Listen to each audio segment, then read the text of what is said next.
para o Java propriamente dito, né? Vamos começar com ele.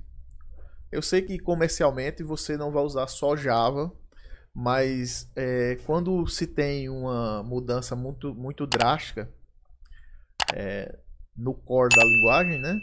Isso afeta você como profissional, afeta os frameworks e afeta toda a cadeia, né? Então, a primeira grande evolução que eu vi, não profissionalmente, tá? O que eu vi já na faculdade foi a criação do for each, dos generics e das annotations. Essas foram as grandes evoluções antes do Java 8, né? Antes do Java 8, essas foram as maiores de todas. Vocês conseguiam ter mais flexibilidade em tempo de execução com generics e annotations, né? Facilitou também a configuração, o caso das annotations, que você saiu do mundo de XML e passou a ver o mundo com outros olhos, né? Que é o caso das annotations, que é muito utilizado até hoje. Se você vê um código Java profissional, provavelmente você vai ver uma annotation, seja de um framework, ou seja uma que você mesmo criou, certo? Os generics foram muito usados e ainda são muito usados. Se você olhar o JPA Repository do Spring Data, eles usam generics para mudar a implementação dos métodos padrões lá do Spring Data por default, né? Eles usam generics lá e aí você coloca o tipo da classe, que tem que ser uma entidade, e o tipo de ID lá, e em tempo de execução ele faz para você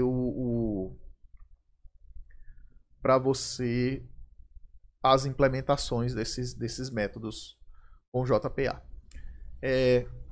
O for each, acreditem, hoje em dia nem tanto, mas o for each foi uma grande evolução.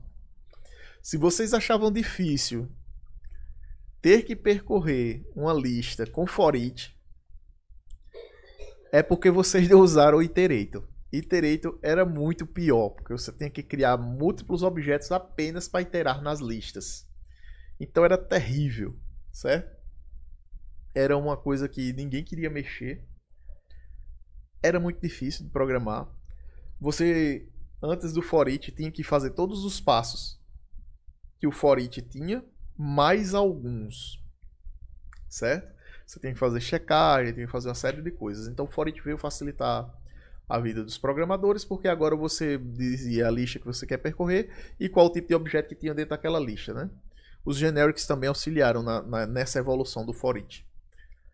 Só que mesmo assim, mesmo com for each, você tinha muitos passos a serem seguidos para que você percorresse a lista e efetivamente surtisse algum efeito programado. Obviamente, você percorrer a lista e imprimir num console ou modificar um objeto pré-existente, tudo bem. Mas você converter os dados era muito custoso, porque você tinha que percorrer, criar o objeto, popular o objeto e adicionar o objeto na lista auxiliar que você queria, se fosse uma lista no caso, né? Hoje em dia não é mais assim, mas algumas pessoas ainda fazem, inclusive eu faço para algumas coisas. Mas você tem que ver que a alteração de listas, ou a manipulação de listas, melhor dizendo, era muito custosa. Por quê? Porque você tinha várias pequenas partes, pequenas coisas que você tinha que fazer para que o todo se concretizasse. Então, o que você tinha que fazer? Você tinha que criar objetos, você tinha que popular objetos, instanciar objetos. Se você fosse manipular listas propriamente ditas, você ia ter que criar listas auxiliares, manipular essas listas auxiliares, instanciar essas listas auxiliares, principalmente, né? O mais importante, para não dar null pointer. Então tinha várias pequenas etapas a serem vencidas para você manipular com for each sua lista.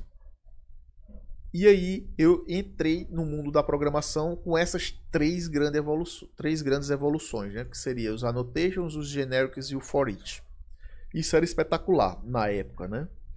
você conseguir, através de uma annotation, injetar uma dependência, era muita coisa, era muita evolução, porque você vinha do mundo onde você tinha que literalmente escrever um arquivo XML para você manipular alguma coisa. E aí veio os annotations em que você anotava e tudo estava abstraído para você dentro daquela annotation. Os generics, você conseguir mudar tipos em tempo de execução, era uma coisa impensada no Java. E o generics veio para fazer isso, né? Fazer essa tipagem ficar um pouco mais flexível. Principalmente para implementações, né? E o for each da manipulação das listas. Porque se com o for each que eu estava falando até agora, né, já é difícil, com o iterator era muito pior. Para você entender o que estava acontecendo ali com o iterator era muito complicado. Porque você tinha que percorrer, verificar, você tinha que checar, ver se tinha posição, ter próxima posição no array. Se tivesse próxima posição, aí você ia catar aquele objeto, ia converter aquele objeto, ia fazer o cast daquele objeto para poder manipular ele. O for each ficou mais fácil porque você já tinha o cache automático, né? E o varrer os próximos, as próximas posições da lista já era automático. Isso foi uma evolução tremenda. Só que você ainda tem o problema de você ter várias pequenas etapas a vencer até você percorrer a lista. Então veio o Java 8, que surgiu uma coisa diferenciada, que veio da programação funcional.